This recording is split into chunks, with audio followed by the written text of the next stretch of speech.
Hello and welcome friend, मैं हूं मुजफ्फर चौधरी और आप देख रहे हैं हमारा यूट्यूब चैनल परफेक्ट रिएक्शन। दोस्तों, इस वक्त इंडिया से छत्तीसगढ़ स्टेट है, वहां से बिलासपुर जो हाई कोर्ट के एडवोकेट हैं जनाब धनी राम थे। तो पहले मैं इनको अपने शो में वेलकम कहता हूं। तो welcome to the show sir, कैसे हैं आप?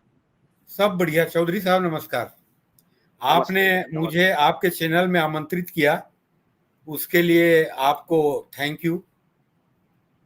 अच्छा, पहले थोड़ा सा अपने बारे में बताइएगा, कितने साल हो गए आपको जो इस फील्ड में सवाल करते मेरा नाम धनी राम पटेल है।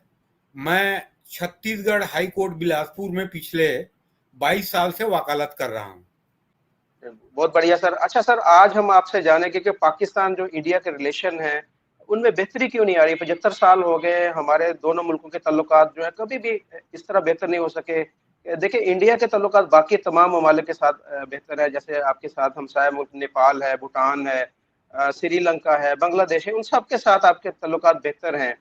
और पाकिस्तान के साथ ताल्लुकात बेहतर नहीं हो पाते। पाकिस्तान की तरफ से भी कुछ चीजें ऐसी हैं कि जो हमें देखने को मिलती है कि जो रुकावट है दोनों मुल्कों के ताल्लुकात में। आपकी नजर में असल में मसाइल है क्या? ये कैसे बेहतरी इनमें लाई जा सकती है? चौधरी साहब, मेरा मानना है कि आप जैसे लोग, आप जैसे कई लोग और भारत में आप जैसे लोग, मेरे जैसे लोग सोशल मीडिया के माध्यम से भारत पाकिस्तान संबंध को बेहतर बनाने का प्रयास कर रहे हैं।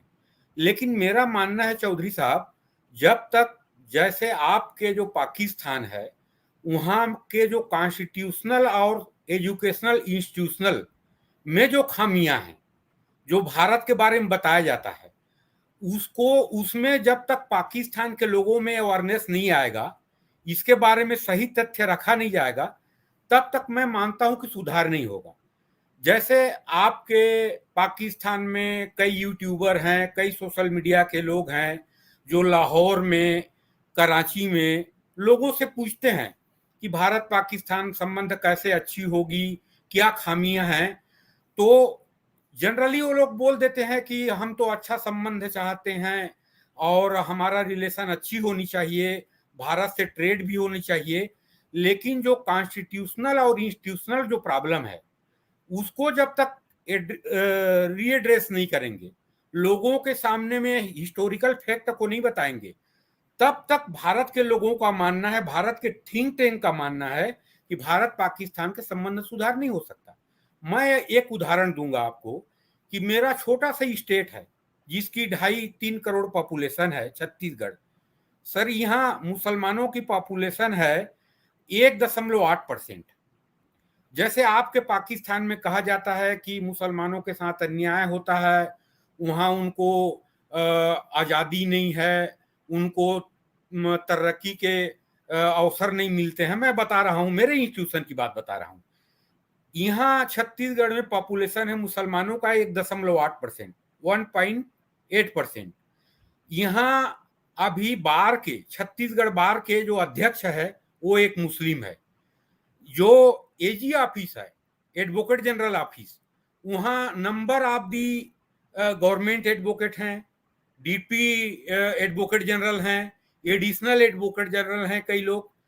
वो स्थिति है यहाँ पे। यहाँ 1.8% है, एक एमएलए हैं, एक मिनिस्टर हैं, वो लॉ मिनिस्टर हैं, अकबर सारे जी। मुस्लिम है ये? जी जी, मैं बता रहा हूँ। तो यहाँ जो जैसे वहां बताया जाता है परसेप्शन, वहां बिल्कुल नहीं है। एक्चुअल में सेकुलर भारत है, मेरा मानना है, सभी का मानना है। और चौधरी साहब, एक चीज बताऊं मैं आपको, मेरे एक मित्र हैं गांव के, उन्होंने मेरे और बीच उनके चर्चा हुआ था 15 साल पहले। उन्होंने कहा था कि भारत पाकिस्तान संबंध एक स्थिति में सुधर सकती है पूरी तरह। तो मैं बोला क्या, कि भारत और पाकिस्तान के लोगों को, जो पाकिस्तान के मीडिया है, यहाँ के हकीकत माने जो ऐतिहासिक, जो हिस्टोरिकल फैक्ट हैं, जो सब चीज हैं, उसको सही नहीं बताते हैं। अगर वो सही बताया जाता और वहां के पाकिस्तान के लोग यहाँ आते और वहां के लोग आते, तो ऑटोमेटिकली जो परसेप्शन बनाई गई है पाकिस्तान में, ये साफ हो सकती है, सुधर सकती है। ये है। एक और मैं उदाहरण देना चाहूंगा आपको। अभी डॉक्टर इश्तियाक अहमद साहब आए हुए हैं पिछले 2 माह से भारत में, और भारत के इतिहास में जो इश्तियाक अहमद साहब बोल रहे हैं वो कई इतिहासकारों ने लिख चुका है। इश्तियाक अहमद साहब उसी चीज को बोल रहे हैं जो भारत के इतिहास में लिखा हुआ है, लेकिन एक पाकिस्तानी हिस्टोरियन ने उसको अप्रूव्ड किया है। तो आज उसकी स्वीकार्यता वहां पाकिस्तान में भी है, भारत में है। इसमें एक चीज और बताऊंगा मैं चौधरी साहब, देखिए अभी इश्तियाक अहमद साहब आए हैं, चाहे बंबई गए हो, चाहे कलकत्ता गए हो, दिल्ली, जालंधर, जहां भी गए हैं, बेंगलुरु, हैदराबाद, वहां आरएसएस के कार्यकर्ताओं ने उनसे मिला है। लेकिन हमारे हिंदुस्तान में भी एक वोट बैंक की कॉन्सेप्ट है, इसमें कई पार्टियां हैं, मैं किसी का नाम नहीं लूंगा। वो जो सेकुलर पार्टियां हैं उनके किसी लोगों ने नहीं मिला। उनका एक परसेप्शन है कि जो आइडियोलॉजी, जो हिस्टोरिकल फैक्ट जो लिखा है इश्तियाक अहमद साहब ने, तो उसको ये जो पब्लिक डोमेन में आ जाएगी तो उनका समझना है कि हमारा वोट बैंक है वो नाराज हो जाएगी, ऐसा उनका मानना है। ये बहुत बड़ी दुर्भाग्य है। आप तो कई बार कन्वर्सेशन किए हैं डॉक्टर इश्तियाक अहमद साहब से, तो उनसे पूछिएगा कि जैसे यहाँ सेकुलर और सबसे ओल्ड पार्टी है कांग्रेस, कांग्रेस के किसी नेता ने या किसी थिंक टैंक ने उसने मिलने नहीं गया, और कई सेकुलर पार्टियां नहीं मिली, आरएसएस के लोगों ने मिलने गया था। और उनका मानना है कि जब तक आप जो कॉन्स्टिट्यूशनल जो सिचुएशन है पाकिस्तान की, जो इंस्टीट्यूशनल, जो एजुकेशनल इंस्टीट्यूशनल जो प्रॉब्लम है, उसको फैक्चुअली करेक्ट आप नहीं करेंगे, माने जो हिस्टोरिकल फैक्ट है वो जब तक आपके एजुकेशनल इंस्टीट्यूशन में वो चीज नहीं आती है, वहां जब तक रिफॉर्म नहीं होता, सुधार नहीं होता है, तब तक वहां के लोगों की, जो आपके पाकिस्तान के लोगों की जेहन में जो बनी हुई है, उसमें सुधार हो नहीं सकता। नहीं, आपने बोला ना कॉन्स्टिट्यूशन के अंदर कुछ तब्दीलियां होनी चाहिए, कौन सी तब्दीलियां होनी चाहिए? जी जी जी जी, हमारा सेकुलर है, आपका इस्लामिक, हम तो सेकुलर, हम तो इस्लामिक है ना, हम तो एक इस्लामिक मुल्क है, उसके अंदर क्या तब्दीलियां क्या होनी चाहिए वो बताएं हमें जरा। जैसे आपके कॉन्स्टिट्यूशन के अनुसार कोई प्रेसिडेंट, कोई प्राइम मिनिस्टर गैर मुस्लिम नहीं बन सकता, आर्मी चीफ नहीं बन सकता। जब तक आप जो एजुकेशनल इंस्टीट्यूशन है आपके, जो तालीमी इदारे हैं, उसमें जब तक सुधार नहीं करेंगे, जैसे कांग्रेस के बारे में, भारत के स्वतंत्रता संग्राम माने फ्रीडम स्ट्रगल के बारे में करेक्ट नहीं बताया गया है।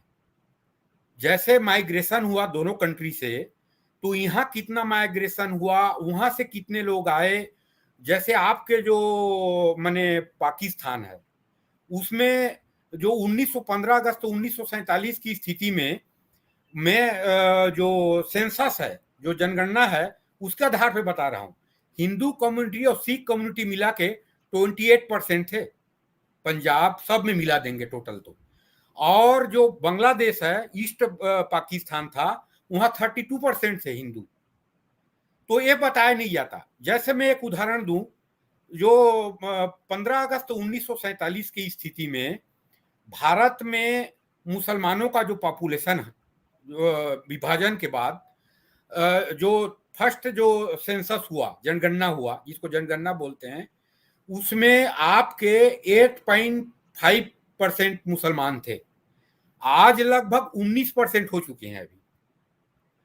तो हमारे में जो एक सेकुलर मेंटलिटी है, सेकुलर निजाम है, उसके तहत सभी चीजों को स्वीकार कर रहे हैं, सभी को कर रहे हैं, वो डेवलप भी कर रहे हैं, पॉपुलेशन भी उनका बढ़ रहा है, सब चीज है। वही आप देखें आपके पाकिस्तान में जो है आज के डेट में, आपके जो 1917 की जो सेंसस हुई थी, सेंसस को उर्दू में क्या बोलते हैं, जो जनगणना हुई थी, मर्दमशुमारी, मर्दमशुमारी 1917 में 1.6% हिंदू हैं। तो ये सब चीजों को जो तथ्य हैं, हिस्टोरिकल फैक्ट हैं, प्रेजेंटली फैक्ट हैं, ये सब तथ्य जब सभी लोगों में आएगी तो ऑटोमेटिकली, जैसे आपके कॉन्स्टिट्यूशनल रिफॉर्म ना हो, एजुकेशनल रिफॉर्म तो जरूरी है आपकी। इंस्टीट्यूशनल जो एजुकेशन इंस्टीट्यूट हैं, जिसमें भारत के बारे में जो पढ़ाते हैं आप, कि वहाँ ये है वो है, ये जो फैक्चुअल करेक्ट है नहीं जो पढ़ाते हैं, एक्चुअल में भारत की स्थिति एकदम अलहदा है। तो इसमें सुधार लाएंगे जब तक सभी लोगों में ये चीजें अवेयरनेस नहीं आएगी, आपके पाकिस्तान के लोगों में, तो ये सुधार होना मुश्किल है। जैसे एक उदाहरण दूंगा, जैसे हम जो आपके सोशल मीडिया के लोग बताते हैं, जैसे जो पब्लिक से जो इंटरव्यू करते हैं, उसमें बताते हैं कि भाई आप क्या चाहते हैं, बढ़िया सब ये है कि हम संबंध चाहते हैं, तिजारत भी चाहते हैं, सब भी चाहते हैं, लेकिन जो इंटरनल स्थिति है, जो पाकिस्तान में आपके इदारे हैं, वो लोग भारत के बारे में जो भी कश्मीर में जो होता है, जो भी टेररिस्ट ऑर्गेनाइजेशन है, उसके बारे में फैक्ट नहीं आएगा कि ये क्या है सब चीज, तो तब तक आपकी लोगों में सुधार अवेयरनेस नहीं आएगी। और अवेयरनेस नहीं आएगा तो भारत के बारे में जो आपकी व्यू है वो बदलेगी नहीं, और नहीं बदलेगी तो संबंध सुधार होना मुश्किल है। संबंध में सुधार तो तभी आएगा जब हमारी स्टेट चाहेगी, हमारी गवर्नमेंट चाहेगी, हमारा मीडिया चाहेगा, ये सारी चीजें देखें। अवाम अगर चाहे भी, अगर अवाम चाहे अभी तो अवाम नहीं चाहती। मैं आपको पता है कि फील्ड के अंदर होता हूँ, लोगों से पूछता रहता हूँ, बात करता रहता हूँ, तो जी बहुत कम लोग होते हैं कि जो चाहते हैं कि इंडिया के साथ हमारे रिलेशन बेहतर हों। वो हो भी जाए तो जब तक हमारी गवर्नमेंट नहीं चाहेगी तो वो बहुत मुश्किल है। गवर्नमेंट की तरफ से जो हमारे मीडिया को एडवाइजरी जारी होती है, उसमें के अंदर दिखाया जाता है कि वहाँ पर मुसलमानों के ऊपर बहुत जुल्म होता है, वहाँ पर मुसलमानों को राइट्स नहीं दिए जाते, मुसलमानों की मस्जिदें गिराई जा रही हैं, मोदी गवर्नमेंट जो है वो बहुत जुल्म करती है। ये हमारा मेन स्ट्रीम जो मीडिया है वो दिखाता है। जब हमारी गवर्नमेंट चाहेगी कि जी इंडिया के साथ ताल्लुकात बेहतर होने, तो वो सारी चीजें बेहतर करेगी। यहाँ पर ये दिखाया जाएगा, हमारे मीडिया में अगर दिखाया जाएगा कि वहाँ पर मुसलमान बहुत खुश खुरम जिंदगी गुजारे, जिसकी मिसाल आपने छत्तीसगढ़ के जी भी जी दी जी। कि यहाँ पर हाँ। मुसलमान बहुत अच्छी जिंदगी गुजारे हैं। जब जी हमारा जी जी। मीडिया दिखाना शुरू करेगा तो लोगों का जहन खुद ब खुद बदल जाएगा, लोगों को पता चल जाएगा कि वाकई इंडिया के अंदर मुसलमान जो हैं बहुत अच्छी जिंदगी गुजार रहे हैं। तो इसमें चौधरी साहब, आपके जैसे सोशल मीडिया से जुड़े हुए लोग हैं, यूट्यूबर लोग हैं, उनके माध्यम से ही आ गया। मैं एक उदाहरण दूंगा, हमारे 3 प्रेसिडेंट मुस्लिम रहे हैं, 4 वाइस प्रेसिडेंट मुस्लिम रहे हैं, 5 चीफ जस्टिस मुस्लिम रहे हैं, कई हाई कोर्ट के चीफ जस्टिस मुस्लिम रहे हैं। आप आके देखिए, हाई कोर्ट में नंबर ऑफ दी वकील, मेरा छोटा ही स्टेट है, मुस्लिम पॉपुलेशन 1.8% है। आपको उत्तर प्रदेश की बात बताऊं, उत्तर प्रदेश में करीब करीब अभी 50 एमएलए अलग अलग पार्टियों के मुस्लिम हैं। वहां जैसे बिहार है, बिहार जैसे बड़ा स्टेट है, 10 करोड़ पॉपुलेशन है, वहां सीएम रहे हैं। महाराष्ट्र जो यहाँ बिजनेस का हब है, वहां के अब्दुल रहमान अंतुले जी मुख्यमंत्री रहे हैं एक टेन्योर। राजस्थान के मुख्यमंत्री रहे हैं कई स्टेट में, आसाम नॉर्थ ईस्ट में स्टेट है, वहां मुख्यमंत्री रहे हैं 2 2 लोग। तो ये सब चीजें रही हैं। यहाँ एक्चुअल में मीडिया तो कई आलोचना होती है, विपक्ष अपनी करती है, सत्ता पक्ष अपनी तरह करती है, लेकिन एक्चुअल में चौधरी साहब मैं बताऊं कि एक्चुअल में सेकुलरिज्म है, इस बात को दुनिया भी मानता है। और इस सभी चीजों की, जैसे कश्मीर के बारे में अभी भी आप जैसे सोशल मीडिया के लोग हैं, उन लोग सब चीज को रख रहे हैं कि आज कश्मीर में शांति है, पीस है। वहां लोग टूरिस्ट, पिछले साल 2 करोड़ लोग आए, जिसमें इंटरनेशनल टूरिस्ट भी हैं और लोग इंटरनल टूरिस्ट भी हैं, सब आए हैं। आप जाके देखिए कश्मीर, देख देख के आइए, मैं होके आया हूँ, पूरा पीसफुल है वहाँ। सब लोग चाहते हैं कि बढ़िया है, हमारे यहाँ सब इंफ्रास्ट्रक्चर बन रहा है, हमारे यहाँ सुधार हो रहा है, लोगों की अनाज मिल रही है 80% लोगों को। ये चीज वहाँ आती नहीं है। और मेन स्ट्रीम मीडिया है आपके, वो मेन स्ट्रीम मीडिया तो आपको ये चीजें आती ही नहीं है। हमारे यहाँ की मेन स्ट्रीम मीडिया भी बहुत सारी चीज़ों को फैक्ट नहीं रखती है, ये बात हकीकत है। और ये सब चीज़ें हैं। लेकिन आप एक चीज़ मैं बताऊं, एक छोटी सी चीज़ है, मैं इसको बोल रहा हूं, इसको रखिएगा रिकॉर्ड में, कि आज तक के पाकिस्तान के जितने भी यूट्यूबर हैं, आपको छोड़ के, आप किसी को नमस्ते नहीं बोलते हैं। वो लोग सर उस पब्लिकली बोलते हैं कि नमस्ते, सलाम अलैकुम, प्रणाम सब बोलते हैं, सत श्री अकाल सब बोलते हैं। आप एक ऐसे पहले व्यक्ति हैं जो नमस्ते भी बोलते हैं और नमस्ते का जवाब नमस्ते भी देते हैं। तो आपके अच्छे अच्छे इंटेलेक्चुअल हैं, विद्वान हैं, उनमें ये जो सेकुलर मेंटलिटी है वो नहीं है। मैं बता रहा हूं, मैं आपको एक चीज अच्छा लगा, जैसे आपके जैसे जर्नलिस्ट हैं, मैं जहां तक मानता हूं, जिसमें शकील चौधरी साहब हैं, वो हिस्टोरिकल फैक्ट जैसे रखते हैं और सब चीज रखते हैं। उनको जैसे देविक पटेल हैं, देविक पटेल जी हैं, वो भी अच्छा जो भारत के बारे में जो फैक्ट है और आपके पाकिस्तान के बारे में फैक्ट है, बहुत अच्छे रख रहे हैं। वैसे आप भी बहुत अच्छा प्रयास कर रहे हैं, चाहे यहाँ के इंटेलेक्चुअल हों, चाहे पाकिस्तान के इंटेलेक्चुअल हों, हिस्टोरियन हों, सबसे कर रहे हैं। और आपके बारे में भी भारत के जो मीडिया से जुड़े हुए लोग हैं, जो थिंक टैंक हैं और जो अवेयरनेस लोग हैं, सब चीजें हैं, उनमें आपके बारे में भी बहुत तारीफ हो रही है आज के दिन। बहुत शुक्रिया आपका। अच्छा ये बताइएगा कि आप लोग पाकिस्तान के बारे में आप लोगों का क्या इस वक्त ख्याल है कि पाकिस्तान एक कैसा मुल्क है, आप कैसा सोचते हैं पाकिस्तान को वहां पर बैठ के? पाकिस्तान के बारे में जो हिस्टोरिकल फैक्ट है वो तो अपने यहाँ है, सब चीज है।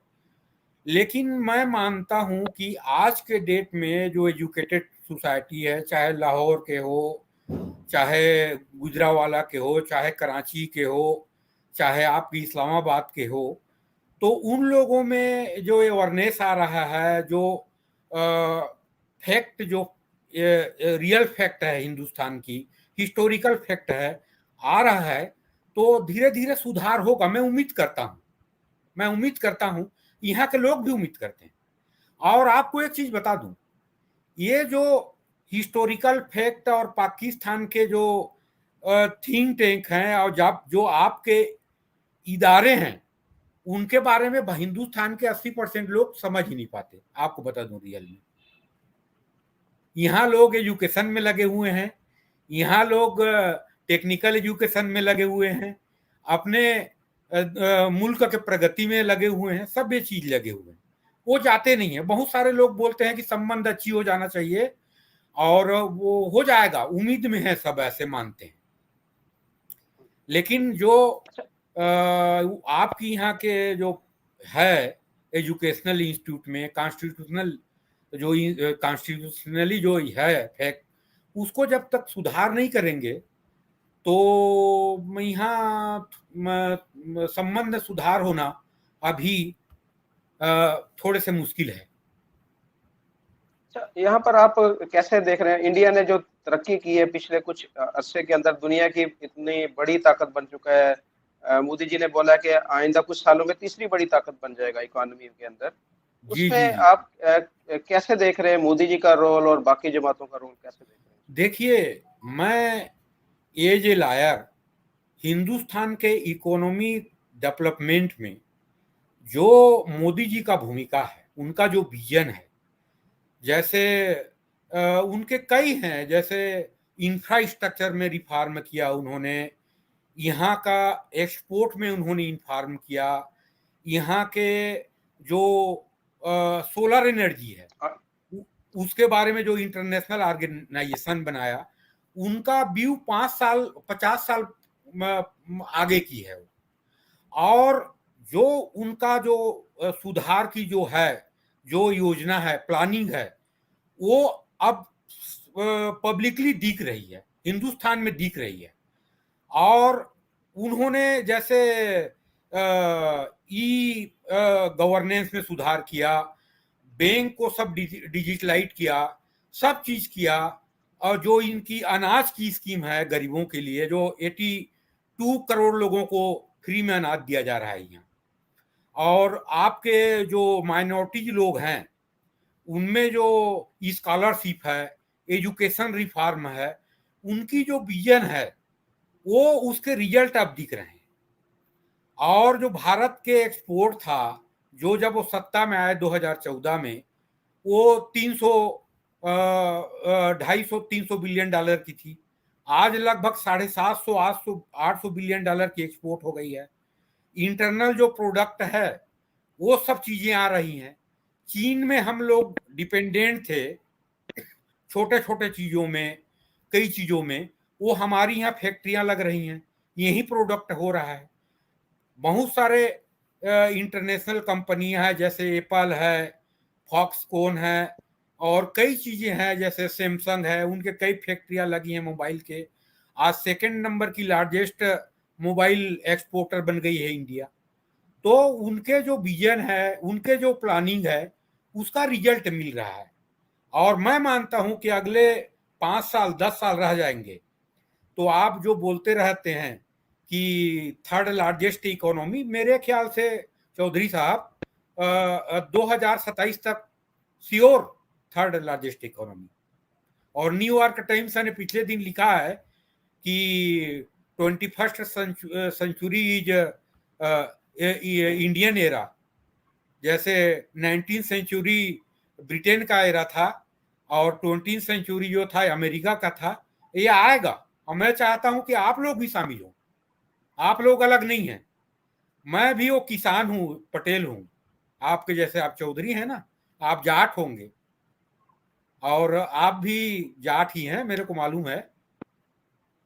पंजाब में हमारे जाट भाई लोग हैं, भरे हुए हैं, जी हरियाणा जी, में, मैं हिमाचल जाट नहीं हूँ, प्रदेश। मैं अराई अराई फैमिली से ताल्लुक है मेरा। हाँ, मतलब वही हैं, वही जी वही होंगे। जी चौधरी हैं मतलब किसान है। और चौधरी सरनेम कोई अरब में नहीं होता है, हमारे हिंदुस्तान में ही होता है। जी जी। और जी। बहुत शुक्रिया जी आपका। आपसे हमने जाना, आज आपने डिटेल के साथ बताया पाकिस्तान इंडिया के रिलेशन कैसे बेहतर हो सकते हैं, और इंडियन इसमें थोड़े से एकेडमी की। चौधरी साहब, जी कुछ एक चीज और मैं कहना चाहूंगा। जी जी जी जी बोले।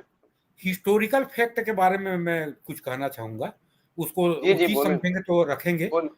कि जी जी जैसे बोले बोले। आपके मुस्लिम लीग की जो फाउंडेशन जो रखी गई 1906 में ढाका में, उसका आप रेजुलेशन ले लें और 1946 के रेजुलेशन ले लें, उसमें डेमोक्रेसी, इंक्लूजन और सेकुलरिज्म कहीं दूर दूर से नहीं है। हमेशा उस समय कांग्रेस थी, उसके ऊपर ब्लेम लगाया गया कि ऐसे हो रहा है, ऐसे हो रहा है। उसी समय से जो इंस्टीट्यूशनल इनकरेक्ट और कॉन्स्टिट्यूशनल इनकरेक्ट की आपकी शुरुआत हो गई, उसमें आप लोगों को, आप जैसे लोगों को, गवर्नमेंट लेवल पे नहीं होगा, मैं मान रहा हूं। तो इसमें आप लोगों को लाना पड़ेगा, इसको आपको सुधार करना पड़ेगा, या अवेयरनेस लाना पड़ेगा आपके लोगों, पाकिस्तानी लोगों को। देखिए अवेयरनेस जो आपने बात की, मुझे जो अब मैंने भी रिसर्च की थोड़ा देखा कि उस वक्त जो है जो हमारे थे जिन्ना साहब, वो चाह रहे थे कि वो इंडिया के प्राइम मिनिस्टर बन सकें। तो उन्होंने प्रपोजल भी दिया था, उन्होंने बोला भी था कि मुझे अगर आप प्राइम मिनिस्टर बना देते हैं नहीं तो मैं अपने पाकिस्तान बनाने के जो मुतालबे से दस्तबरदार होता हूँ। तो नहीं आपके कांग्रेस के लोगों ने उससे एग्री नहीं किया, अगर वो बना देते नहीं उन्हें नहीं प्राइम मिनिस्टर तो चौ, ये सारा मसला ही ना चौधरी बनता। साहब, चौधरी साहब देखिए, उस समय हिंदुस्तान की सबसे बड़ी पॉलिटिकल पार्टी थी कांग्रेस। अब कांग्रेस का जो लीडर बनता, उसको कांग्रेस इंटरनली डिसाइड करेगी। तो आप ये नहीं बोल सकते कि ये गांधी जी ने इस बात को बोला, कहा भी कि जिन्ना साहब आप चाहेंगे यहाँ की वजीर आजम बनने के लिए, जो हिंदुस्तान की, तो मैं कांग्रेस को तैयार कर लूंगा।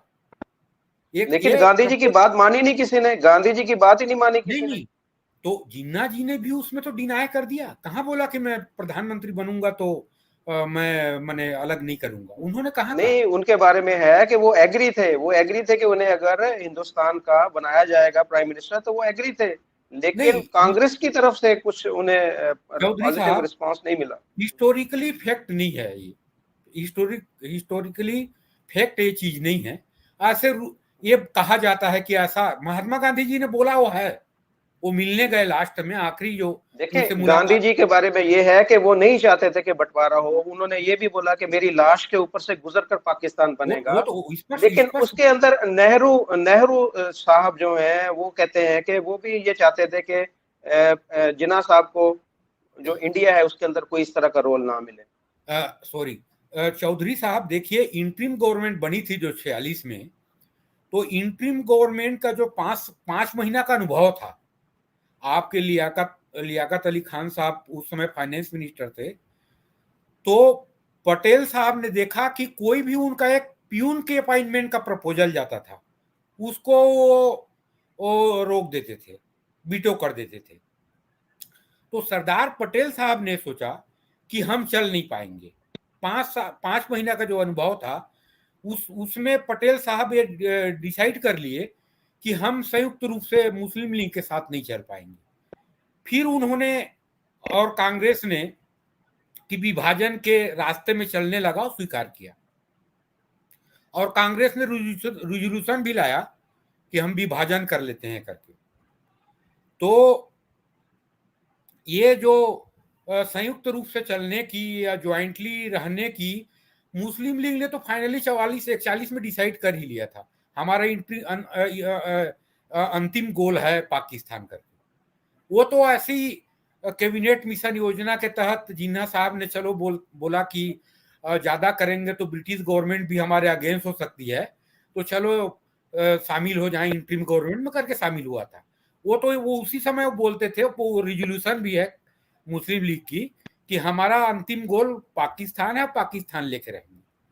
लेकिन पाकिस्तान, एक चीज मैं कहना चाहूंगा चौधरी साहब, पाकिस्तान जिसने बनाया, जिस एरिया ने बनाया, उस एरिया तो पाकिस्तान नहीं बना। और जो पंजाब, जो सिंध, जो बलूचिस्तान, जो सीमांत प्रांत, जिसने कभी पाकिस्तान चाहा ही नहीं 40 के पहले, वो पाकिस्तान बना। ये हमारे बदनसीबी रही संयुक्त हिंदुस्तान में। बहुत शुक्रिया आपका, आपने, thank you very much, thank you ji. अपना ख्याल रखिएगा, जी आइंदा जी भी जी आपसे हम इससे मुतल्लिक जो है वो आपसे बातचीत होती रहेगी। जी जी। नमस्ते। नमस्कार चौधरी साहब, फिर मैं ठीक ठीक चौधरी साहब, बहुत शुक्रिया, थैंक यू। Thank you.